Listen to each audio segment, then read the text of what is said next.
మాట మాటల యుద్ధం మీడియా ప్రచారానికి త్వరలో తెరదించాలని కూటమి నేతలు డిసైడ్ అయ్యారు.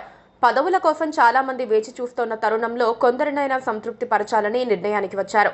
ఈ క్రమంలో అత్యంత హై ప్రొఫైల్ ప్రాంతంగా భావించే పిఠాపురం పేచీని కూడా తీర్చే వీలు కలిగించుకుంటున్నారు. త్వరలో ఖాళీ అవుతున్న 5 ఎమ్మెల్సీ స్థానాలను భర్తీ చేస్తున్నప్పుడు కొందరికి అవకాశాలు రాబోతున్నాయని టీడీపీ వర్గాలు అంటున్నారు. వైసీపీ నుంచి ఇటీవల 4 ఎమ్మెల్సీలు రాజీనామా చేశారు. ఇప్పుడు తాజాగా చిలకలూరిపేట ప్రాంతానికి చెందిన మర్రి రాజశేఖర్ కూడా రాజీనామా సమర్పించి టీడీపీలో చేరేందుకు సిద్ధమవుతున్నారు. ఆ 5గురికి మళ్లీ ఎమ్మెల్సీ ఇచ్చే అవకాశాలు లేవని టీడీపీ వర్గాలు అంటున్నాయి. ఆ 5 ప్లేస్లు ఖాళీ అయినట్లుగా మండలి చైర్మన్ ఇంకా నోటిఫై చేయాల్సి ఉంది. ఆ పని జరిగితే ఎన్నికల షెడ్యూల్ వస్తుంది. అప్పుడు ఆ 5 స్థానాలను టీడీపీ ఖాతాలో వేసుకోవాలని భావిస్తున్నారు. ఇటీవల జరిగిన 5 ఎమ్మెల్సీ ఎన్నికల్లో 3 టీడీపీ తీసుకోగా జనసేన, బీజేపీకి చెరొక స్థానం కేటాయించి ఏకగ్రీవ ఎన్నికలు అవకాశం ఇచ్చుకున్నారు.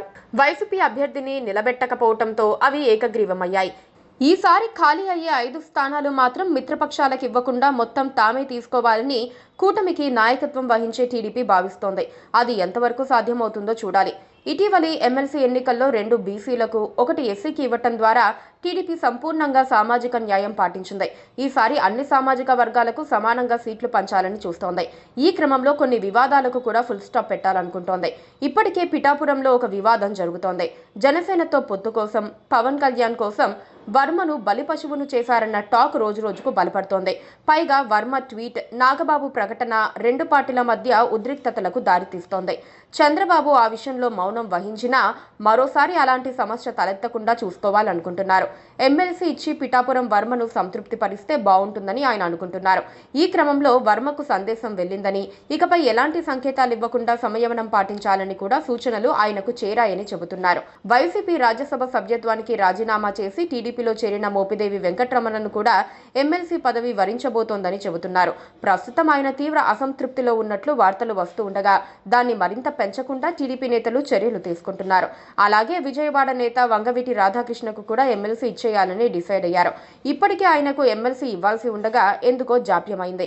వంగవీటి అభిమానులు ఇప్పుడు తీవ్ర ఆగ్రహంతో రగిలిపోతున్నారు. వంగవీటికి ఎమ్మెల్సీ ఇచ్చి వారిని సంతృప్తి పరిచే వీలుంటుందని లెక్కలేసుకుంటున్నారు. తొలి విడతలో కమ్మ సామాజిక వర్గానికి ఎమ్మెల్సీ ఇవ్వలేదు. ఈసారి ఖాయమంటున్నారు.